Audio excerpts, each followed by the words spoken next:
किसी नगर में एक बुढ़िया रहती थी। वह ग्वालियन थी। उसके 4 पुत्र और 1 पुत्री थी। एक समय ऐसा आया कि पूरे नगर में हैजा की बीमारी फैल गई। एक एक करके बुढ़िया के पति और चारों पुत्र चल बसे। अब एकमात्र लड़की रह गई। पति और पुत्रों के न रहने पर बुढ़िया की स्थिति दयनीय हो गई। बुढ़िया के पास अधिक जगह जमीन न थी। एक आम का बगीचा था। उसके पति ने एक चबूतरा बनाकर शिवलिंग की स्थापना की थी। बुढ़िया के पति का एक नियम था कि वह प्रतिदिन स्नान करके एक लोटा जल शिव जी पर चढ़ाता, धूप देता और प्रसाद के रूप में थोड़ा पतासा या गुड़ चढ़ाकर बच्चों में बांट देता। पति के मर जाने के बाद बुढ़िया ने इस काम को अपने हाथ में लिया। वह भी नियम पूर्वक शिव जी की पूजा करती थी। पतासा या मिठाई न होने पर वह धूप देकर महादेव जी को गुड़ का ही भोग अवश्य लगाती थी। आम के दिनों में आम बेचकर गुजर बसरा करती थी। अपनी लड़की की सहायता से कुछ गोबर इकट्ठा कर उपले बनाती, इसे बेचकर माँ बेटी गुजारा करती थी। जब उसकी लड़की विवाह योग्य हो गई तब बुढ़िया की चिंता बढ़ गई।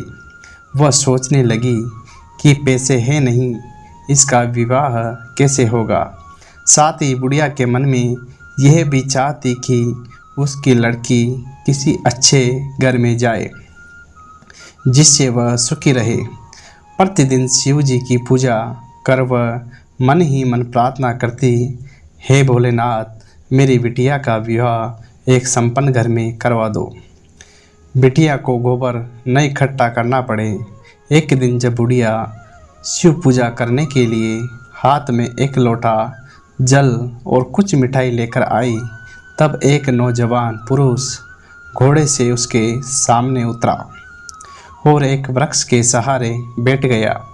वह आदमी सूर्य की चिलचिलाती हुई किरणों से अत्यंत तप रहा था।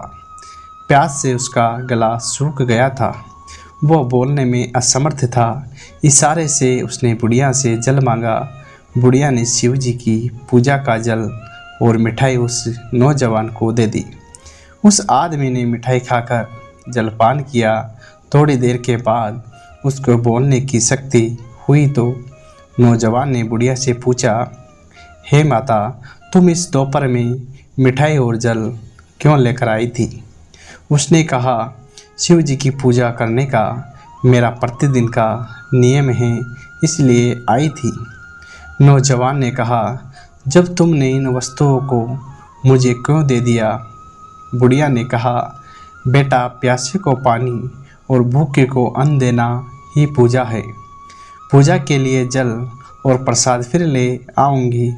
उस नौजवान ने बुढ़िया से पूछा, तुम्हारे परिवार में कितने लोग हैं?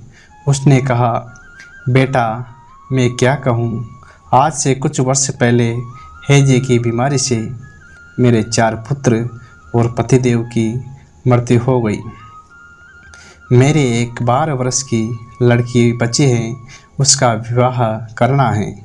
रुपये पास में है नहीं, कैसे करूं?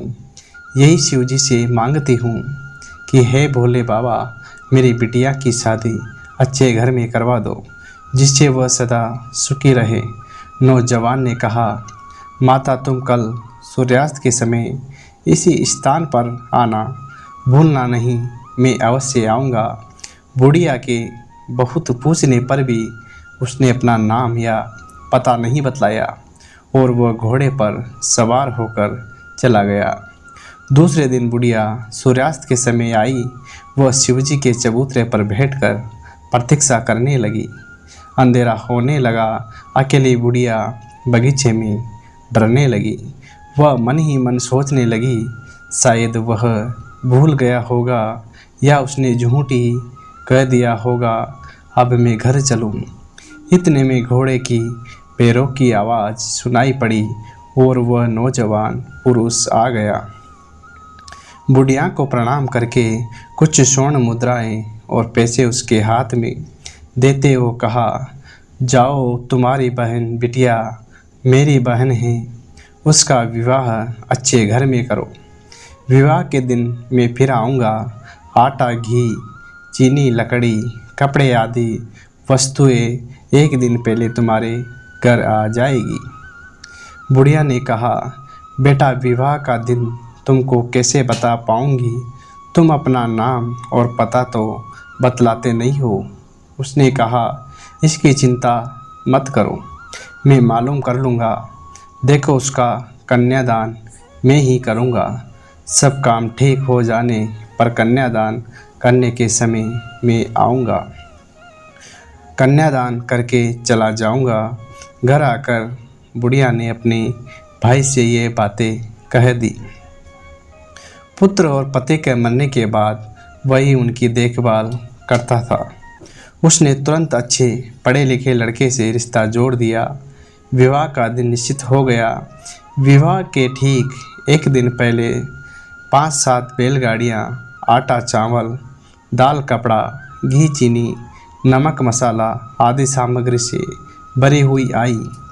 बुढ़िया का घर पूछकर गाड़ी वालों ने उनके घर पर चीज़ें रख दी और उसी समय वह चल दिए।